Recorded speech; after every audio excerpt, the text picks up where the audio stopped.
Welcome back to Breakfast with Bob. We are in beautiful Leadville, Colorado. We are ignited by Athlinks.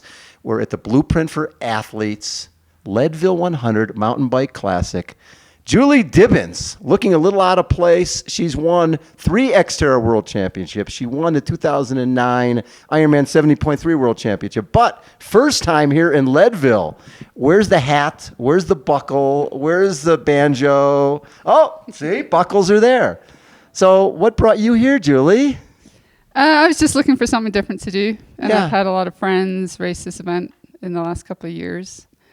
And decided to do it. It's pretty fun. It sort of reminds me, to be honest, of like early Ironman. There's a fun little feel around the town. What do you get from this event so far? Yes, it's a great atmosphere. It's very much more laid back. Yeah. Than Ironman or anything like that. A little bit more like Xterra. Yeah.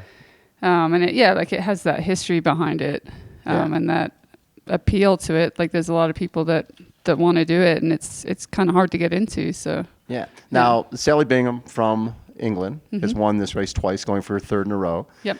And she doesn't know, I don't think, that much about you. Yep. Do you know much about the other women in this? Or are you coming in as sort of, you're really a little underground at this race? No, I really don't know anything about these other girls, and it's not disrespectful. I just kind of wanted to come into a race and not worry about that. Yeah. And just and come not here, be the ride my pre-race bike. favorites, not be coming in with all the pre-race interviews, except for idiots like me, who force you to come in here and hang out with mannequins and the big elk over there and the rest of it. I just wanted to come do this race and ride my bike for 103 miles or whatever it is and have fun. What do you know about the course? Have you spent some time on it? Yep, we've been up here. I've been up here with Wendy. I got in trouble. With Wingnut? Yep, for not mentioning her name in the other interview I did with you. Oh, you mean Wendy Ingram, the legendary Ironman finisher, the best swimmer in the sport, sports agent for Pacific. The list goes Pacific on. Sports. What is it? That's right, PCH Sports. There you go. We've been up here probably 4 or 5 times, checking out the course and just going on adventures and spending a lot of time at altitude riding bikes. So. It must be nice for you because you've been dealing with foot injuries, knee injuries, not being healthy. When at the time all this stuff happened, you were at the total top of your game. How tough has this last few years been for you, not being able to go to a race thinking I'm going to go win something? Yeah, no, it's definitely been hard, and that's why I think I wanted to do something away from triathlon, and do something that I have a real passion for, and riding my bike and try and forget about all that stuff and not have to wake up in the morning and worry how my foot feels or how my knee feels, and just go out and have fun and do what I love to do. So the foot and knee feel okay when you ride the mountain bike? Yeah, they feel good. Yeah, and I'm even doing a little bit of running. So what? I think sometimes you take the pressure off, you don't think about it, and things just sort of happens. Coming back into place. So it's funny, we were interviewing Rebecca Rush a little earlier, and she had done adventure racing, she'd done all sorts of different stuff, and came here at the age of 38 and won the race. Yeah. And it changed her life. Right? All of a sudden, she built a new career. She's won the race 4 times, and this is the type of event that can do that. Do you go into this race thinking, I think I could be a factor here, or does that even matter?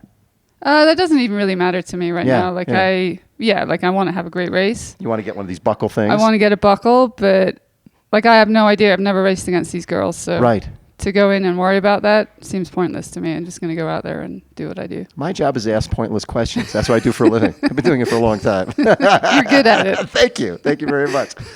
When you think about everything you've done in your career, when we talk about the Xterra Championships and we talk about the Olympic teams, and for our audience, if you out there qualified for the 2000 Olympic team in triathlon, if you had a leg hanging by a thread, you would still go to the start line and duct tape it. The lovely Julie gave away her spot. Gave it away. What's the woman's name again? Michelle Dillon.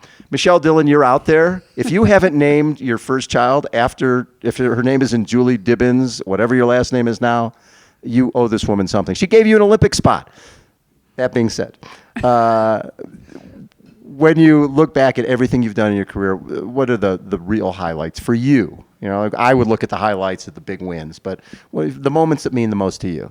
I think one of them was qualifying for the Athens Olympics, after what happened in Sydney. Yeah. Like that was obviously 2004. Yeah. heartbreaking. So to come back and qualify again for the Olympics Yeah. and actually go there and be on the start line, that was a big highlight.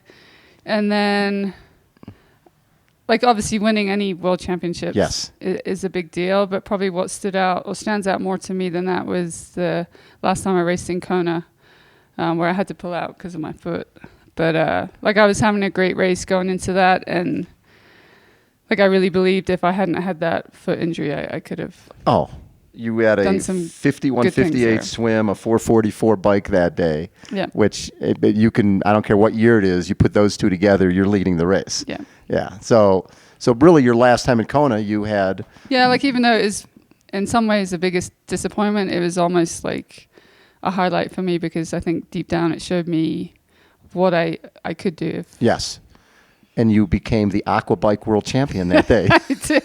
I love that. Julie, enjoy yourself on the trails. I know you're going to have a lot of fun out there, because the nice thing is, it's not often you go to a race where people have, Julie who? Yeah. When you go to a triathlon, everybody knows and is already talking about who's going to be on the podium. Here you go in as undercover as you can get. Which, yeah, like, I think that's important to, like, it's hard when, like, if you're Marinda Carfrae. Right. You know, and she'll figure it out when she's done racing. Like, she's probably, I don't know, maybe she'll never do a competitive event ever again. Right. But if you do, like, I think it's fun to go out and do something where the pressure isn't on you, and you can go out and just do it because you love to do it. Love it. Yeah. Julie Dibens has been our guest. Again, this is Breakfast with Bob. We're ignited by Athlinks. We're at the Blueprint for Athletes Leadville 100 Mountain Bike Classic. My name is Bob Babbitt. Hold on, everyone. We will be right back.